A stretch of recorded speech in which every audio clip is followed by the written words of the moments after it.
नमस्कार दर्शक बंधु जय जगन्नाथ। आज हूँ एप्रिल 16 तारिख बुधवार। आसंतु नजर पकेबा आज टॉप 20 खबर गुड़िक उपरे। स्वयं सहायक गोष्ठीर महिला मानक पई खुशी खबर 10 लाख टंका पर्यंत ऋण पई सुध देबाकू पड़िबो नाही। एक गुरुत्वपूर्ण निष्पत्ति नै राज्य सरकार महिला स्वयं सहायक गोष्ठी मानक पई सुध मुक्त ऋण व्यवस्था को जारी रखिछन्ती। मुख्यमंत्री मोहन चरण माझी ए संक्रांतीय प्रस्ताव को अनुमोदन दैछन्ती। अधिक महिला उद्योगी एवं लक्षपति दीदी सृष्टि करिबारे सहायक हेबो। परवर्ती खबर आज राज्यर उत्तर ओडिशा और दक्षिण ओडिशार किछि स्थान रे प्रबल वर्षा होबार संभावना अछि। बालेश्वर भद्रक जाजपुर केन्द्रापड़ा कटक जगतसिंहपुर पुरी खोर्धा नयागढ़ गंजाम गजपति सोनपुर बौद्ध नुआपड़ा बलांगीर कलाहांडी कंधमाल नवरंगपुर रायगड़ा कोरापुट मालकानगिरी मयूरभंज और केन्दुझर रे घड़घड़ी सह वर्षा सांगकू 40 ରୁ 50 किलोमीटर बेगरे पवन बहिपारे। सेहीपरि 17 रे बालेश्वर भद्रक जाजपुर केन्द्रापड़ा कटक जगतसिंहपुर पुरी खोर्धा नयागढ़ गंजाम गजपति मयूरभंज केन्दुझर कोरापुट मालकानगिरी नवरंगपुर और रायगड़ा रे मध्य वर्षा होबार संभावना अछि। आसंता 19 तारिख जाए कालबैशाखीर प्रभाव रहिबो। एहापरे ताती क्रमशः बढ़िबो बोली पाणीपाग विशेषज्ञ कहिसेंती।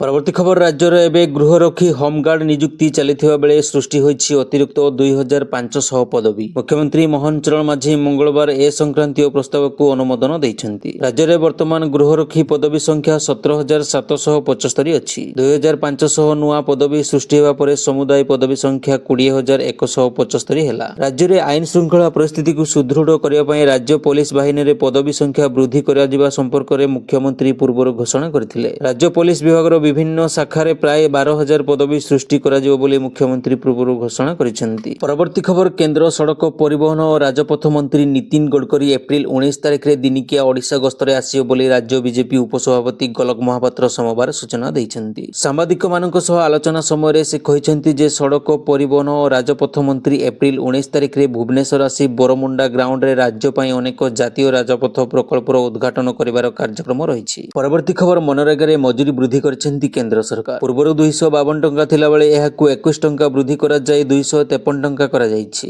वर्तमान जॉब कार्डधारी दैनिक मजूरी 263 टंका पाइबे। परवर्ती खबर सरकारंकू रिजर्व बैंक मोटा अंकर लाभांश प्रदान करिवो। 2024-25 आर्थिक वर्ष पई एहा सरकारंकू 2.5 लाख कोटी टंका देई पारे बोली आकलन करा जायछि। गत थर तुलन रे 1/5 अधिक लाभांश देबो रिजर्व बैंक। रिजर्व बैंक रो हेउथिबा लाभर किछि अंश को एहा प्रति वर्ष सरकारंकू लाभांश आकार रे प्रदान करुछि। गत किछि वर्ष हेलाणी रिजर्व बैंक रो लाभांश सरकारंकू आर्थिक और गणित को सजाड़िबारे एक गुरुत्वपूर्ण भूमिका निर्वाह करुछि। विकासमूलक कार्य और कल्याणकारी योजना लागू करिया पई सरकारंकू आ विपुल ऋण करिवाकू पड़ो नाही। नुआ रूप पाइबो काकटपुर मां मंगलंक पीठ। प्राचीन नदीर पुनरुद्धार पई 345 कोटी टंका खर्च हेबो। एथि पई डीपीआर प्रस्तुत करिसेंती राज्य सरकार। एनै सूचना देले उपमुख्यमंत्री प्रभाती परिडा। सेबळी मां मंगला पीठर सौंदर्यीकरण पई प्रस्तुत होईछि डीपीआर। सौंदर्यीकरण पई खर्च हेबो 122 कोटी टंका। चैत्र मासर प्रत्येक मंगलवार मां मंगलांक मंदिर रे चैत्र पर्व पालन हेउथिबा बेले बैशाख मासर प्रथम मंगलवार रे मां मंगलांक मंदिर रे झामु यात्रा पालन होइथाय। एही अवसर रे उपमुख्यमंत्री प्रभाती परिडा मां मंगला मंदिर परिसर रे पहुंची मां को दर्शन करथिले।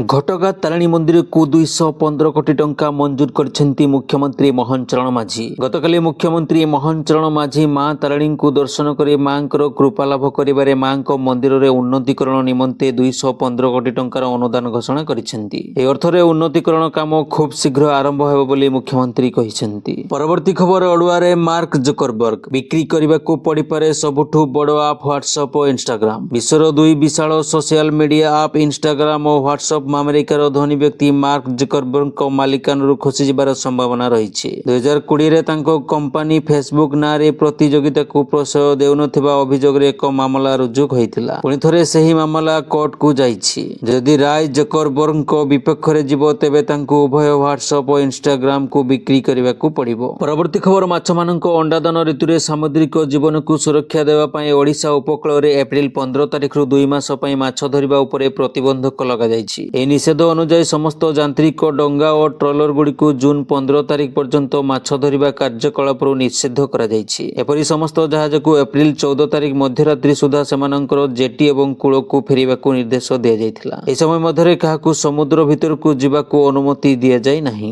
ପରବର୍ତ୍ତୀ ଖବର, ଆମେରିକା ଓ ଚୀନ ମଧ୍ୟରେ ବଢୁଥିବା ବାଣିଜ୍ୟ ଯୁଦ୍ଧ ଏବଂ ମାନ୍ଦାବସ୍ଥା ଆଶଙ୍କା ମଧ୍ୟରେ ଏବର୍ଷ ସୁନା ଦର ନୂଆ ରେକର୍ଡ ଛୁଇଁବ। ଅନ୍ତର୍ଜାତୀୟ ବଜାରରେ ଏହା ଆଉନ୍ସ ପିଛା $4,500 ପର୍ଯ୍ୟନ୍ତ ଯାଇପାରେ। ଅନ୍ତର୍ଜାତୀୟ ଦର ହିସାବରେ ଭାରତରେ ଏହା 10 ଗ୍ରାମକୁ 1,30,000 ଟଙ୍କା ପର୍ଯ୍ୟନ୍ତ ଯାଇପାରେ ବୋଲି ବିଦେଶୀ ନିବେଶକ ବ୍ୟାଙ୍କ ଗୋଲ୍ଡମ୍ୟାନ୍ ସାକ୍ସ ଅନୁମାନ କରିଛି। ତେବେ ବାଣିଜ୍ୟ ଯୁଦ୍ଧ ତଥା ମାନ୍ଦାବସ୍ଥା ଆଶଙ୍କା ଅଧିକ ବଢିଲେ ହିଁ ସୁନା ଏହି ସ୍ତରକୁ ଯିବ। ଯଦି ବାଣିଜ୍ୟ ଯୁଦ୍ଧ ଏବଂ ମାନ୍ଦାବସ୍ଥା ରିସ୍କ ଚରମ ସ୍ତରରେ ନ ପହଞ୍ଚେ ତେବେ ଆଉନ୍ସ ପିଛା ସୁନା ଦର $3,700 ପର୍ଯ୍ୟନ୍ତ ଯାଇପାରେ ବୋଲି ପୂର୍ବାନୁମାନ କରିଛି ଗୋଲ୍ଡମ୍ୟାନ୍ ସାକ୍ସ। ପରବର୍ତ୍ତୀ ଖବର, ବନ୍ଦେ ଭାରତ ଟ୍ରେନ୍ ଉପରକୁ ପଥର ମାଡ଼। ଭାଗଲପୁର ହାଉଡା ବନ୍ଦେ ଭାରତ ଏକ୍ସପ୍ରେସ ଉପରକୁ ସୋମବାର ଭାଗଲପୁର ଏବଂ ଟିକାନୀ ଷ୍ଟେସନ ମଧ୍ୟବର୍ତ୍ତୀ ହାଟୋପୋରେନି ହଲ୍ଟ ନିକଟରେ ପଥର ମାଡ଼ ହୋଇଛି। ପଥର ମାଡ଼ ପରେ କୋଚ୍ ନମ୍ବର C2 ସିଟ୍ର ନମ୍ବର 5354ର ଝରକା କାଚ ଭାଙ୍ଗି ଯାଇଥିବା ଦେଖିବାକୁ ମିଳିଛି। ଏହି ଘଟଣାରେ କେହି ଆହତ ହୋଇନାହାନ୍ତି। ମାଲଦା DRM ମନୀଷ କୁମାର ଗୁପ୍ତା କହିଛନ୍ତି, ଅପରାଧୀମାନଙ୍କୁ ଚିହ୍ନଟ କରିବା ପାଇଁ ବନ୍ଦେ ଭାରତ ଏକ୍ସପ୍ରେସର ସିସିଟିଭି ଫୁଟେଜ ଯାଞ୍ଚ କରାଯାଉଛି। ଅପରାଧୀମାନଙ୍କୁ ଚିହ୍ନଟ ସୁନିଶ୍ଚିତ କରିବା ଏବଂ ଆଇନ ମୁତାବକ କାର୍ଯ୍ୟାନୁଷ୍ଠାନ ଗ୍ରହଣ କରିବା ପାଇଁ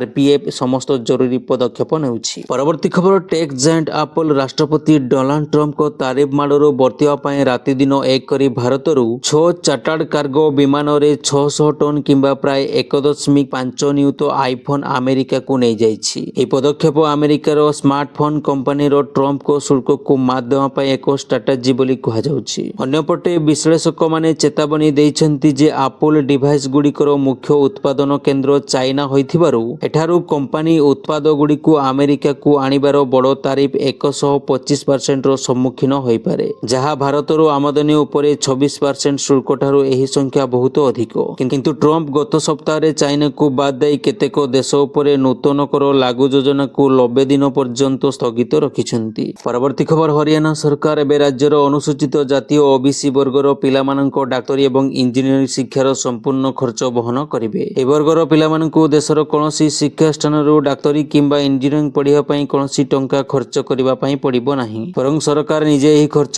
ବହନ କରିବେ। ଏହା ନିଜେ ହରିୟାଣା ମୁଖ୍ୟମନ୍ତ୍ରୀ ନାୟବ ସିଂ ସାନି ଘୋଷଣା କରିଛନ୍ତି।